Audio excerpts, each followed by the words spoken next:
What's going on, everybody? Mortem here, this time bringing you some highlights for Steam's spring sale in 2024, which kicked off yesterday from the time of this video and runs through the 21st. And as always, it brings thousands of games, even some recent ones, into that sale with potentially some pretty big savings, and in some cases, like reviews that I mentioned waiting for a sale on, this is a good time to talk about them. Now that said, a couple of things to get out of the way here at the beginning. As always, I'm just talking about stuff that I saw that was particularly notable, and there are thousands of deals. So if I missed something, or you would simply like to share something you found, by all means drop it down in the comment section below to let people know about it. And moreover, while my audience is pretty global, I am based in the US, which means I'm talking in US dollars. I don't know what that amounts to regionally for everyone else, and I'm unable on my own to collate all that information, so it is what it is. With no further ado, let's jump right into it. Now, to get my usual suspects out of the way, you can grab Pathfinder Wrath of the Righteous for 70% off, at least the base game, and then all the DLCs I believe are half off, though the base game is going to be $12 here, and seeing as I personally have put in over 700 hours into that game, that's obviously a great deal. In a similar fashion, their more recent title, Rogue Trader, is I believe 20% off, but that only brings it down to about $40. Though, to be fair, that's also a whole lot of game for $40. They are still actively patching that one though, so something to keep in mind. In a similar vein, Divinity Original Sin 2 is 70% off, bringing it to $13.49. Again, one of the best CRPGs out there if you want to check out Larian's previous work if you've only played Baldur's Gate 3 from them. Great opportunity to jump into it. Original Sin 2 and the Divinity universe as a whole are some of my favorite games and video game lore out there. Made an entire series covering it before I started doing reviews even. And what's more, you can grab the first Original Sin for 80% off, which brings it down to $8. Also a great one. Not quite as good as 2 in my opinion, but definitely worth $8. Another pretty good deal that I saw was actually Horizon Zero Dawn for 75% off, which brings it down to $12.49 US, which is what I personally picked up from this sale. As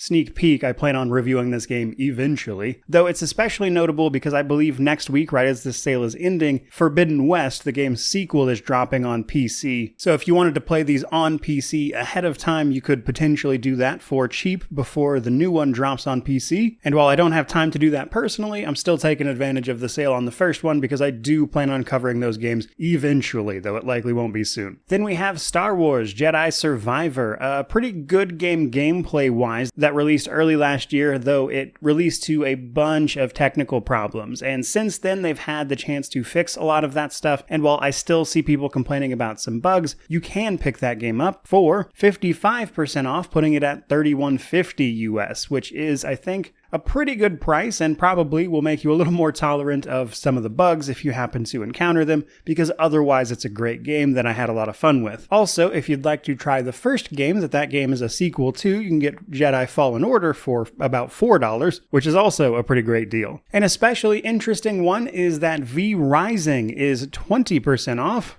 which brings it down to $16. Now, this is a vampire survival game that I had a ton of fun with. I even covered its big update called Gloomrot, and I plan on covering its release, which is why I'm mentioning it here, because while this game is currently in early access, it is launching into its full version in May 8th, I believe, which they just announced a couple of days ago, I believe on the 14th, and that update is going to bring the final chapter and area to the game alongside equipment, magic, weapons, etc., just improvements across the board, really. So if you thought that game looked interesting and you wanted to play it, now's a great time to buy into it before its official release so you can get it a little bit cheaper. And speaking of smaller popular games, then we have Against the Storm, a very interesting roguelike city builder, which is a bizarre combination that works fantastically. I'm not usually into city builders in particular, but the way they did the roguelike version of this one I think really works for it, which made me more interested in it. And with that in mind, you can pick this game up for 35% off, which brings it down to just under $20, and it released back in December of last year to very positive reviews, so if you wanted to check it out, there's a cheap way of doing so. Again, very interesting premise on that one. It caught me off guard, not my usual cup of tea, but I enjoyed it a lot. Speaking of games that aren't my usual cup of tea, but I thoroughly enjoyed, we actually have Far Cry 5. Now,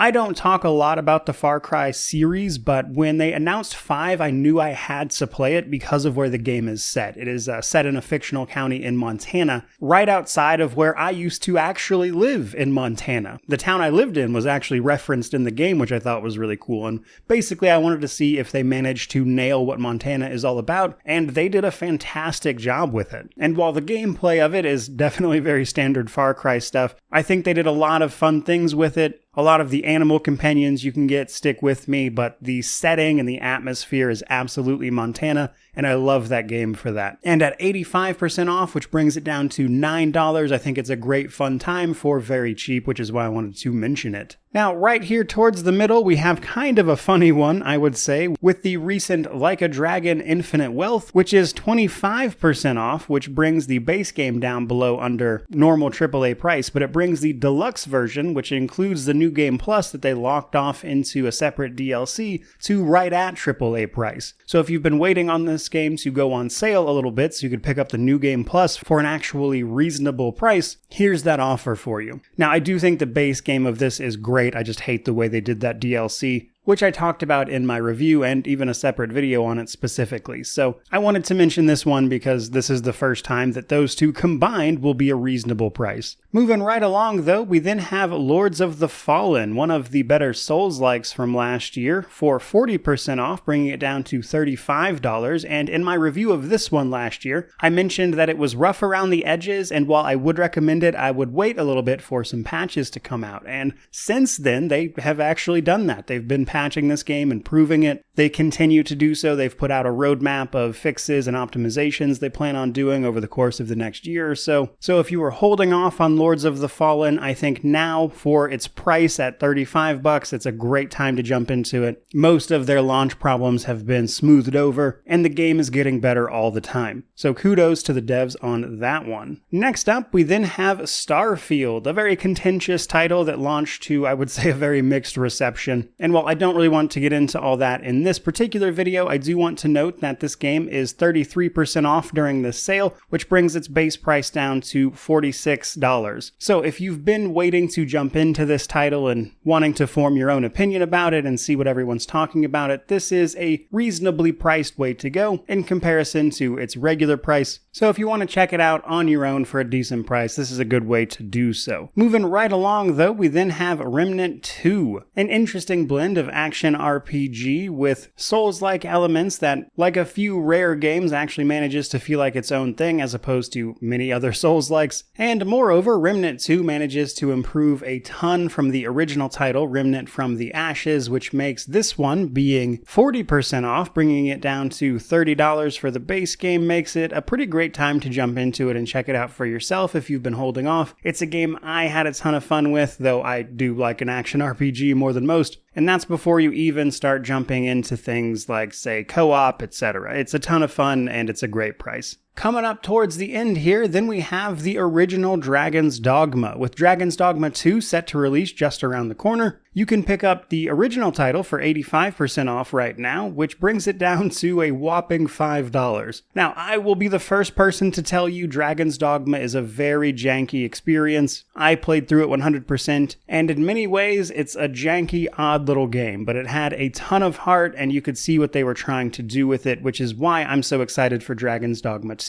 And I think if they can just clean up what the first game was trying to do, especially all the things that got cut, Dragon's Dogma 2 should be a layup. And if you want to check the first one out before that drops, this is a very cheap way to do it, which is a nice way to absorb, I would say, the jankiness and potential disappointment if it's not for you. Second to last, we then have Diablo 4. Now, I will state with this one, I am very on the record for enjoying the base game while being very much so against their ongoing support for the title. Their over-insistence on the cosmetic store and their seasons trying to push people into monetization, I think that stuff sucks. Personally, I would rather they spend all of that dev time refining the game and working on paid expansions, putting aside that very annoying direction that they are taking the ongoing support. The base game being 50% off, bringing it down to $35 is a great way to experience the base game's content and even a little bit of the in-game if you want. I just wouldn't wouldn't expect much from their seasonal content. Which brings us to the final entry, which is Hogwarts Legacy, which is also 50% off, bringing it down to $30. And while I would say not a perfect game by any means, it was a lot of fun and one of last year's biggest sellers. My only real complaint for this one simply being that I wish consequences had been more impactful, a lot of narrative dissonance to be had with what your character's doing versus what's happening as a teenager running through the countryside effectively killing people doesn't really get addressed at all. But outside of that, it's pretty fun, surprisingly faithful to the source material, and for $30 it's a pretty great time. And with that, we are going to wrap up this highlights video. There has been just a handful of the many fantastic deals going on right now, though there are plenty more, and I would urge you to mention them down in the comment section below if you saw anything in particular that you want to mention, as I couldn't possibly cover the thousands of deals for this thing. I certainly hope you enjoyed the video. If you did, let me know down in the comment section below, which of course means to like, comment, subscribe, all that YouTube jazz. But regardless of any of that, truly, just thank you so much for watching. I really do appreciate it. May you wander in wisdom and have an amazing day.